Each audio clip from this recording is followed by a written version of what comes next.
şahsı için 2 rekat sabah namazının farzını kılmaya. Allahu Ekber. Bismillahirrahmanirrahim. Vecehtu veciye lillezî fataras semâvâti vel arda hanîfen müslimen ve mâ ene minel müşrikîn. İnnel salâti ve nusuki ve mahyâye ve memâti lillahi rabbil âlemîn. La şerîke lehu ve bizâlike umirtu ve ene minel muslimin. Bismillahirrahmanirrahim. Elhamdülillahi rabbil âlemîn. Errahmanirrahim. Maliki yevmiddin. İyyâke na'budu ve iyyâke nestaîn. Şâniyeke huvel ebter. Allahu ekber. Sübhane rabbiyel azim. Sübhane rabbiyel azim. Sübhane rabbiyel azim. Semiyallahu limen hamide. Allahu ekber. Sübhane rabbiyel âlâ. Sübhane rabbiyel âlâ. Sübhane rabbiyel âlâ.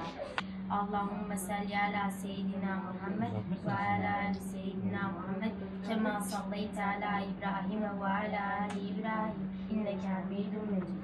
Esselamu aleyküm ve rahmetullahi ve berekatuhu. Esselamu aleyküm ve rahmetullahi ve berekatuhu. Bismillahirrahmanirrahim.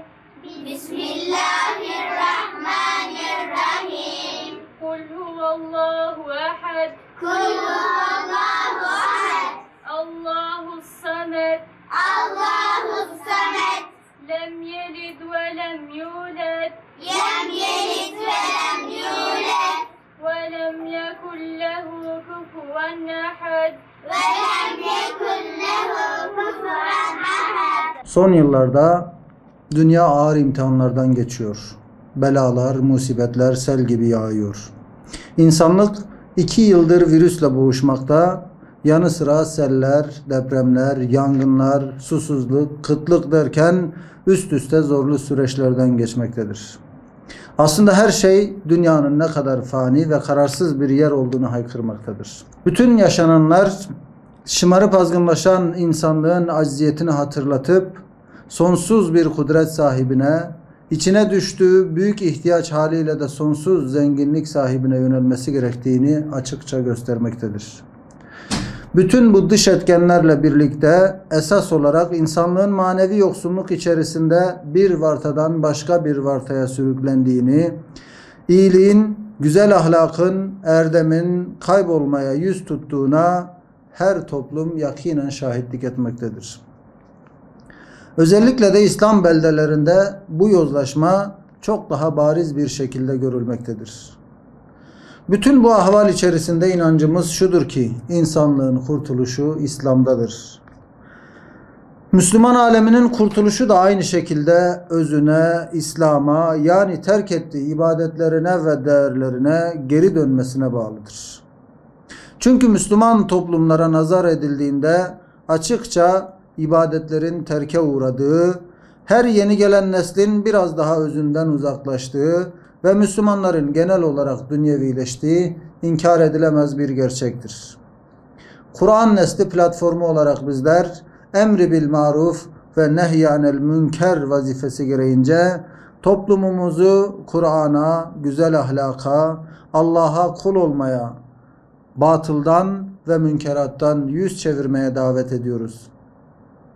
Ve yine biliyoruz ki kulluğun özü tüm ibadetlerin fihristesi olan namazdır. İmandan sonra ilk emir namazdır. Namaz bir diriliştir. Günde 5 vakit acziyetini ve ihtiyacını görüp Allah'a yönelmektir. Şüphesiz ona yöneldikçe toplum huzur bulur, nesiller helake sürüklenmekten kurtulur. Ağaçlarımızı, ormanlarımızı yakıp bitiren yangınları söndürmek için verilen çaba, hem dünyamızı hem ahiretimizi cehenneme çevirecek olan namazsızlık yangını içinde verilmeli değil mi? Ormanlar yaşama, nefes ise namaz da hayatın gerçek anlamı, kalbin ve ruhun nefesi değil midir? O halde maddi yangınlardan çok daha fazla manevi yangınlardan sakınmalıyız. Toplum olarak namazdan uzaklaşıyoruz. Bilmeliyiz ki namaz hem kişi için hem de toplum için manevi bir kalkandır. Nasıl ki harp meydanında kalkan düştüğünde darbelere açık hale geliniyorsa, namaz ihmale uğradığında da o manevi kalkan düşer ve şeytanın, nefsin ve İslam düşmanlarının her türlü fitne, fesat ve bozgunculuğunu açık hale geliriz.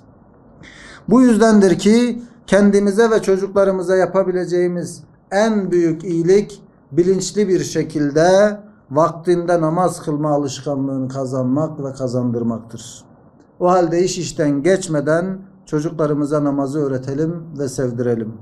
Erken yaşlarda kalbine, ruhuna ve zihnine nakış nakış işleyelim ki bu bilinç çocuklarımızın hayatına nizam ve intizam versin. Bu vesileyle her yıl düzenlediğimiz ancak yaşanan salgın nedeniyle sekteye uğrayan "Hayat namazla güzeldir" sloganıyla yürüttüğümüz çalışmalara bu yılda kaldığımız yerden devam ediyoruz inşallah. Bu kapsamda bu yıl 16 Ağustos ve 19 Eylül tarihleri arasında 7-10 yaş arası kız erkek tüm çocuklarımızı imkan bulduğumuz her yerde gerçekleştireceğimiz namaz eğitim programına bekliyor. Bu hususta başta anne ve babalar olmak üzere tüm halkımızı duyarlı olmaya davet ediyoruz.